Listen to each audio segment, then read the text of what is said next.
Namaste and welcome to Social Justice with me Rup Sunar.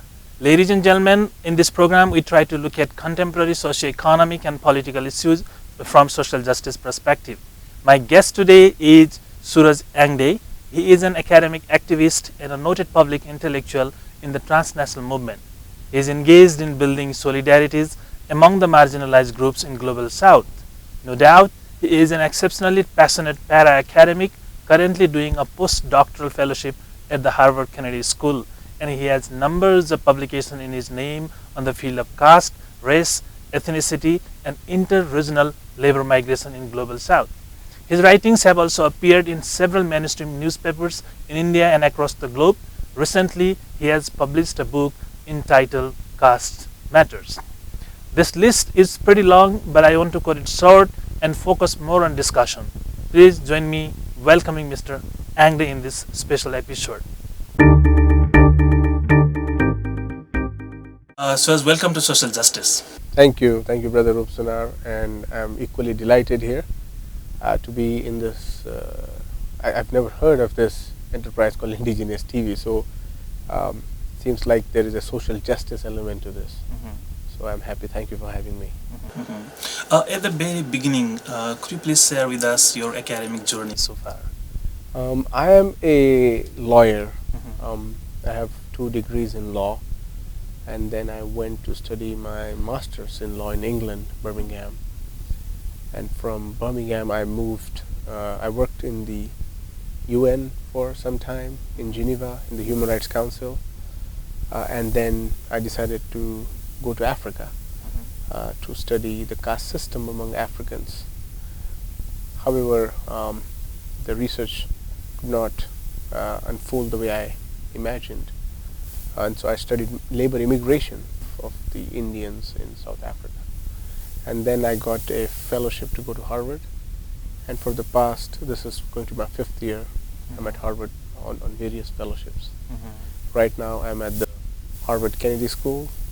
There we have just launched a new initiative for institutional anti-racism and accountability.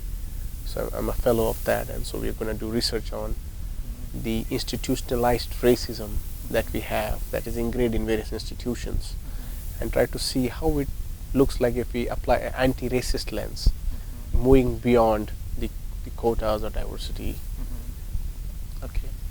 What actually motivated you to study caste and racial issues? I mean, see, the similarities are far too apparent, and also the struggle against race or against caste is also very palpable. It's very active. It's been on the street. It's been in the parliament. It's internationally placed. So it was far too visible to ignore, and especially I wanted to write through a Dalit perspective. Many work that has been done on race and caste is usually done by people who belong to Brahmin or the dominant caste communities. However, I want to understand these 2 dualisms of race and caste, and how we are to look at the problem in our lifetime, because this is something we inherited. It is not our making, but the solutions are something we need to find answer to. And I think a collective kind of cross-group learning will help us, because although we live in different geographies, our problems are commonalized, because in each society one group wants to oppress the other, one group wants to exploit the other, and within this exploitation and oppression we need to find a voice that can collaborate together and think about a common universal future. We don't want to have a localized freedom. We want to have an international gesturing, because we belong to the world. We don't belong to only one specific geographically placed context. You're also working to build solidarities among the marginalized groups in Global South. So how is the envisioning look like? It's been for the past 7 years that I have been actively seeking to build alliances. About 9 years ago I began this. I connected with few people, but again I did not know enough. I had only known about the people through reports that I read. Mostly they were NGOs or some academic work. However, there was a space for me to explore. And so now, even the global south, remains contested in a way that the elites of global south are trying to establish their hegemony. Yeah. So what instead I'm trying to do is the oppressed of all the societies across the world need to unite together, and for that, work has been begun with Roma people in Europe, the indigenous people, and as well as in the Middle Eastern, the oppressed caste people, and then we are trying to create an alliance that fits people who are oppressed belonging to the sexuality, the LGBT people, the transgender people, the people who have not been given the desired dignity that they deserve as a human being. So that's where the work is going on, and right now I would like to create like an intersectional dialogue where people talk to each other based on their own experiences of exclusion and meet at a common point where they understand what exclusion is, and now they have resolved to fight for it, for a common independence of all. So what has been your experience so far? It's been quite positive, but we need more to be done. We need a social movement perspective applied to it. There has to be level dialogue. One is happening, which is NGO based, international NGO, which is civil society engagement. Second is people from belonging to various communities need to create a social movement for economic justice, social justice, political independence, as well as the rights that they belong into, the environment rights. And we are seeing all of this enmeshed through various indicators of capitalism that is playing an important role in this. So people are getting to, they are only realizing now that there is an issue of caste as repugnant and as powerful as it is. Many a times caste is, for example, romanticized, and similarly we don't know what Roma people are suffering. So I've been meeting them, and the work has just begun, but it will require a concentrated effort, an organizational kind of foundation that will help us think together. I'm trying to launch a fourth world think tank. Okay. That will be a brainchild of the future activities that we need to do. All right. And I think to do any kind of action, we need a solid research-based, committed understanding of what it is, and it is more a learning and educating process, because we don't know about each other basically. So it will take a few years before we start knowing about each other through our rich experiences. And I want to create a synergy, osmosis, an endosmosis of some sort, because you see the mixture of these two groups or many groups has not happened. Yeah. So they need to meet. The Dalits from India or the Adivasis from India or the backward classes need to come and meet fellow oppressed people, the Dalits here, Adivasis here in Nepal and across the world. You go to America, they have their Native Americans. You go to Australia, they have their own indigenous people there, and across the world. Of course, through indigenous platform they are talking to each other, but through the lens of descent-based discrimination, which is caste, there's not been dialogue happening. So I want to have an intercultural educational exchange programs where we visit each other countries as frequently as, especially the program is focused, would be on youth, the students, and they need to be educated because they are the next generation, people who will take the mantle. So the focus has largely been on youth. The progress has not happened as much as it would, but once we get some institutional support, then we can go seriously examining this. You have recently published a book entitled Caste Matters, right? So could you tell us what are the key arguments that you have presented in your book, explaining why caste still matters in the contemporary world? I step outside this room and I talk to any random person in Nepal. Do you really think caste matters? And most likely I'm going to get a negative answer. I'm going to say, no, it doesn't matter. It was thing.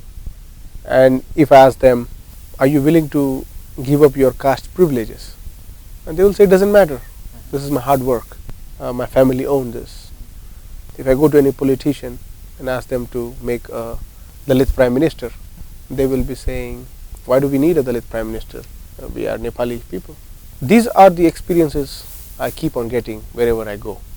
And fundamental question remains is, why does caste not matter to you all? Because you feel not as severely affected by it as it should have. So the book kind of challenges people across the board to look at yourself and examine your own self seriously with a moral mirror. Let the reflection of your own shortcomings come to the front. So once we remove that, we'll be able to engage on the question of caste. So this book also talks about the issue of capitalism. And there are many categories of Dalits. There are middle class Dalits, and within middle class Dalits, how much responsibility do they have? They come with enormous sort of responsibilities. Are they really fulfilling? So it's an empirical work that I do, and then also I try to theorize that. I have a chapter which is called Brahmins against Brahminism. In that chapter, I highlight the Brahmins who were in the anti-caste movement alongside Ambedkar and Phule. And my question is, what has happened to them? They have been submerged by the same Brahmins who continue to dominate, although they belong to the same families. So there is this segment of a Brahmin who doesn't want to see the reality and want to continue its own oppression. And so this trying to make an appeal to all conscious citizens as well as non-conscious citizens.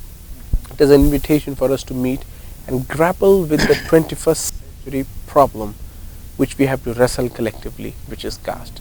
So this is an opening to many dialogues that we don't usually have. It is written in a language that a common person can understand, as well as a highbrow academic or any newspaper editors can grapple with.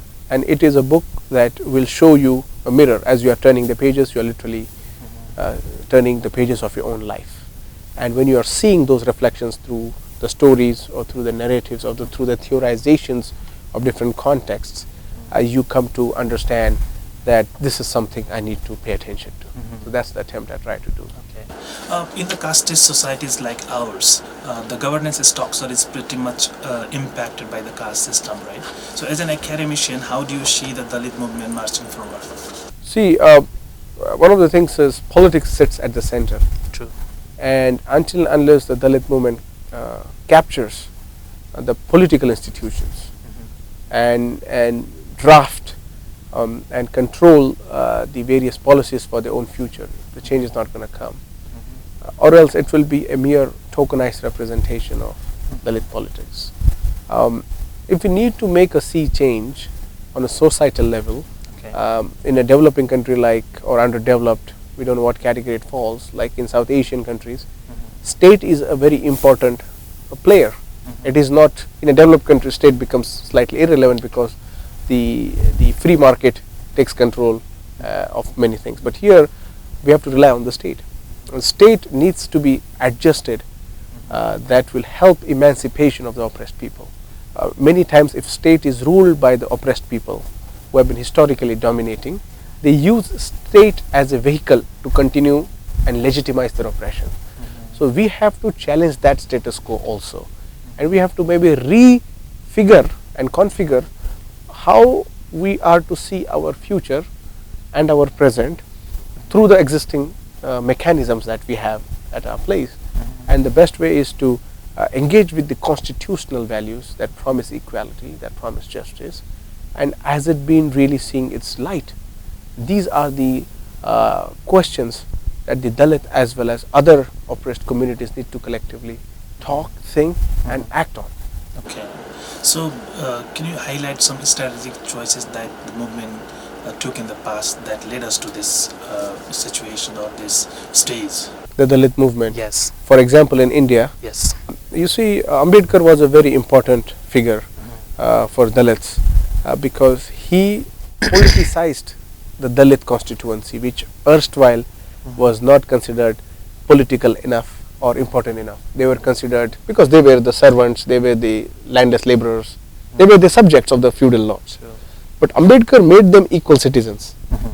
The very aspect of Ambedkar making Dalits politically relevant created fears among the minds of people who wanted to use politics to continue their hegemony.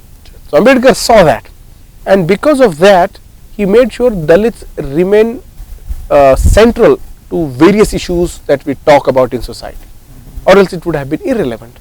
If you are having a conclave of feudal lords or Brahmin Banyas or Khatris, they will talk about their own relations. They don't feature the subalterns of their society. However, Ambedkar made it relevant. Now when they meet, they have to talk also about these people, because in a modern republic, political power animates a lot of changes, as well as it helps you control your own desires for your own people. And so Ambedkar used that, and he constantly, through political parties, he had Dalit political parties that had a very organized segment. It was coming out of the social movement. So social movements were helping build the Dalit political consciences. So if you are part of a social movement of various issues, for example, land rights, education rights, women rights, that are concerning these issues, they worked on the ground, and they were the organic intellect that provided support to the political functioning.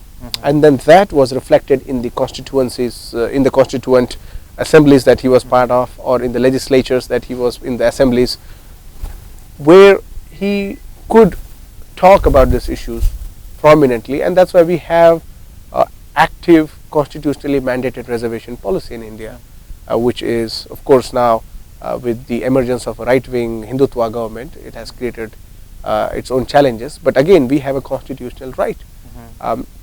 Not only that, but we have avenues of courts as well legislature open for us. So I think that's the progression we need to imagine, but not confine ourselves to a certain nationalist sentiment.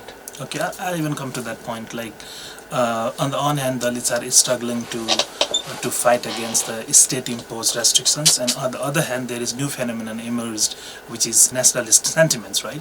So, how do you think how this is going to affect Dalits in general? See, we have to understand, the people who buy into nationalism are the people who don't have food to eat. These are the people who are trying to survive. True. These are the people who see a hope that if we engage with a nationalist sentiment, we might get something out of it. But there is also a discordance with the liberal elites or the conservative elites who have always retained their power structure and never amended it. So within this, you see many Dalits, Adivasis in India, for example, and across the world, the poor working class people, they are part of it, and with the national sentiment, and they become the fuel.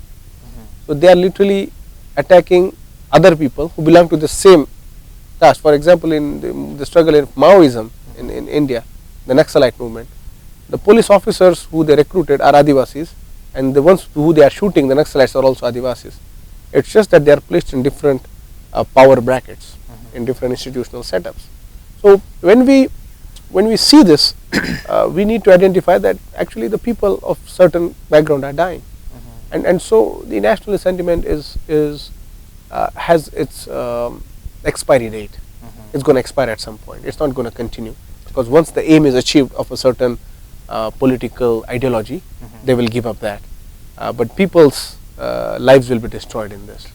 This is where we need to go back to our own people and talk to the Dalits, to the Adivasis, to the backward class people. Here you have Madhesis, the Dalit Madhesis more importantly, as well as the Janjatis and the Dalits. They kind of need to be educated about the liberal principles, liberal values, and not fall into the claptrap of nationalism or nationalist sentiment, because then it will make them confined to that specific context only, and not open up avenues to explore in other parts of the world that could come and educate you. And what that does also is provides you a falsified, fake narrative of a certain tradition that never existed. They create myths around this, and religion is very effectively used to create and indoctrinate certain myth, and then we get confined without having a rational dialogue, because it makes you feel good. When you are living in a nihilistic world, such kind of myth making only help you progress, but then they use that myth to create a terrorized environment for the people who don't belong to that mythical creation. So let's talk about reservation for some time, right? The so-called nationalist government, both in India and Nepal, they are introducing new categories for affirmative action. For example, in Nepal, we have Khas and Aryads. They are dominant caste groups, but they are given reservation. In India, I think the SC and ST. On top of that, there are OBC, other backward caste, and economically weaker section, right? This is sort of kind of diluting, I wouldn't say diluting, polluting the very notion of reservation, right? So what do you want to say to the state and the community, how to understand the very notion of reservation in its true sense? See, reservation, first of all, we have to understand is a representation. So the underrepresented people need to be represented. True. So that's the ethos of every affirmative action or reservation policies, and there is a basic fundamental logic behind that. Meaning, if you live in a society where people from 10 different groups belong, and if you need to govern, we need to have representation from each group, so we can do a proper governance, because every state needs to properly govern. True. And governance fall under various schemes, policies, bureaucracy is part of it, justice, judiciary is part of it. And now, when you want to have a good governance, you can only have good governance when there is adequate representation of people from these different groups. You can't have 10 different groups in a society and only 1 or 2 groups being represented. That creates a huge gap. And for example, a collector, a district head, if he or she is Brahmin in a Adivasi district, he or she will get a bookish knowledge about that. But the traditional values, the way you are brought up, and the way of social engagement sometimes don't correspond to your own upbringing. Same happens with the judiciary. Now in America, there is a huge debate about it, and it's an acknowledged fact that a white judge who is male and heterosexual doesn't have an experience of growing up as a black woman. True. So if he is giving a verdict on a black woman, there are many. There is gender gap, there is race gap, there is economic gap, the various factors that make a verdict sometimes appear as injustice, and most of the time it is, and that's why we see the havoc in society. So reservation, what it does is it makes a country flourish and prosper, because by having so many people represented in various avenues of governance, as well as knowledge production, as well as controlling means of production, what it does is it provides a solid picture of a country. Yeah. Now imagine a Lego. In Lego, I have fixed everything, but then there are 5-6 more gaps that needs to be filled in. And if I am trying to build a foundation on it, it's going to collapse. True. But if I have a proper size of a Lego, I'm having a solid foundation, it's not going to be broken. And by not having representation, we create a broken country, which then creates a fraught economy. And that's why the underdevelopment remains central to the future of any country. That's why Nepal is still not yet achieved what it has to be achieved. And same as with India and other developing countries, because the representation is not valued, because people still want to hold on to their power, because they still live in an era where 2500 years ago they had privileges. Yeah. They still want to continue that privileges. But they should know that time has changed, modernity has come forward, and if you continue to hold on to that, there is going to be a strong rebellion, and that rebellion is not going to spare anyone. True. And for that to cull, reservation is actually benefiting the state if it is actively promoted. But we have debates on reservation on that. We need to go beyond that. Not only representation, but we need to make active anti-caste politics as center of reservation. By just having some educated Dalits, there will be a specific class, and we all know the intra-caste divisions that we have. True. One caste is held favorably because of their numerical strength, True. because of their economic capacity, and what they do is that they create division among Dalits themselves. So one Vishwakarma or one Pariyar or one XYZ caste True. is always pitted against each other. Same happens with the various tribes that we have. And when we do with representation, we make sure that each of these groups are represented. It doesn't become a monolithic category. Yeah. It is the polytheism which represents each of its own paragon being considered into how we define it. And I think we need to see that merely having tokenized representation is not going to solve the problem. It doesn't help. Doesn't help because what you do is effectively you try to create a class, and every class has its own interest. That's what I write in the book Caste Matters, that even if you create a Dalit middle class, the middle class is going to have loyalty towards its class because it doesn't want to give up its privileges, and class creates that divisions. So we need to have this composite understanding of how economic has to develop alongside people's gaining justice. Usually what they do is reservation becomes issue of social justice, right? What about political economic justice, right? We need these avenues too. And how do we address that? By having representation. Once we do representation, we need to also inject a reservation into economic field, as well as political appointments, as well as you have to go with various arms of government. We need in media, we need in cinema. Unless and until we have this, we are only providing a Brahminic taste, which is like a sattvic food. True. Without onion, without garlic food, no tasteless food. And that's what we create. We create a tasteless economy and tasteless country that we just want to parade as something, and therefore Adivasis become the Nepal tourism banner, not beyond that. In fact, we need Adivasi to be the next Prime Minister of this country. True. No Given the numerical strength they have, and very rightfully so the representation is. That doesn't happen. Well, they are crumbled into a small vacuum of fighting for limited seats. And I think that needs to be gone beyond and needs to have an aggressive political strategy that will put the oppressors on defensive. So Suraj, we are almost at the end of the interview. As an activist, how do you see the role of public intellectuals in creating an environment where social justice issues is promoted ahead? See, public intellectual is someone who understands the rationality of society. Now, he or she might be left or right or center, but they at least have a loyalty to rationality. Now, how much do they carry it in their vocation is a matter of debate. True. A public intellectual is always an honest saint of a community. A saint is someone who directs, someone who brings the age-old sagacious wisdom and injects into the common masses. A public intellectual is also one who doesn't shy to call it out if it is wrong, and more importantly, public intellectual is courageous. It is not afraid. True. They are willing to take on any strength and any power that has to come. But what happens is public intellectualism these days has been monopolized by certain sections of society, and then they prostitute their intellect to the service of their masters. And when they do that, they create a vulgar form of societal interpretation that only benefits them. It doesn't see the truth that needs to be seen. And as they say, Jonah dekhe Ravi, wo dekhe Kavi.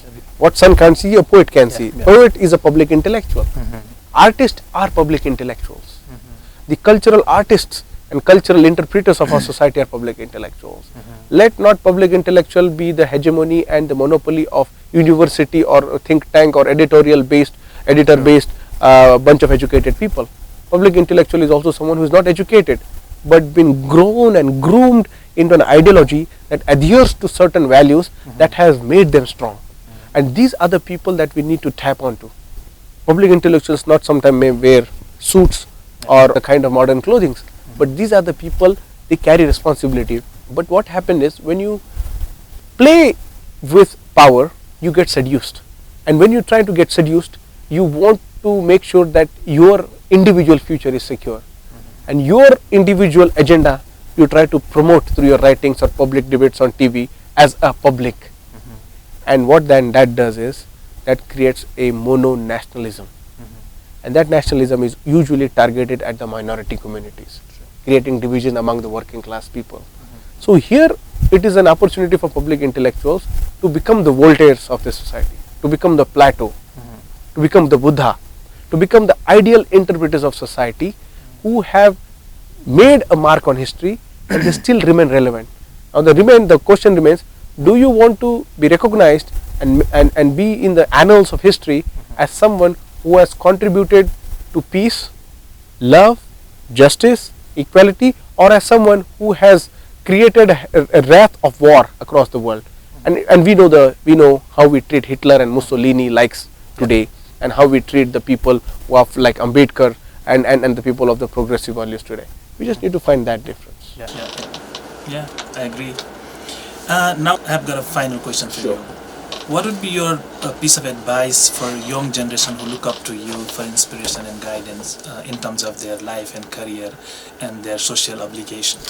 See, I always tell them finding an inspiration is always a good thing, especially for the marginalized people. Now, Dalits, for example, they have very few idols in their life, and they don't have anything written about them in history books, in religious texts. Whatever is written in a disgraceful manner, and so always go back to your mother, father, your ancestral histories. Just try to find how did they do what they could do, and how are you doing you today. There is a strong relation that your ancestors have sacrificed so much for you to be here today. That should be your matter of pride, a token of strength. You should carry it as a badge of honor, that this is what we need to do. And for the youth, what need you to concentrate is, caste is an outdated system. It's very old. Now, if you have a modern cell phone, if you are using iPhones and modern technologies in your phone, and you are connecting to the world through various applications, how can you live with caste at the same time? Mobile phones were not existing 2500 years ago. You have evolved, right? You have not refused mobile phone as a modern technology. Now it is part and parcel of your life. Similarly, you need to get rid of certain values that were 2500 years old and embrace the modernity that is offering a certain amount of recognition of equality. However, let us not be also seduced by the modern values that they are offering. It is a trap that we need to find our own values and virtues in it. Take what is benefiting you, your community, your nation, your identity as a human being, or whatever identity you chose to, and from there try to find answers through your experiences. How can I inject what I learned or what I have been taught to spread to other parts of the world, but also how can I learn from them? There has to be always an exchange. So I would also say that be focused on critical reading, not blind reading. Your newspapers are not neutral.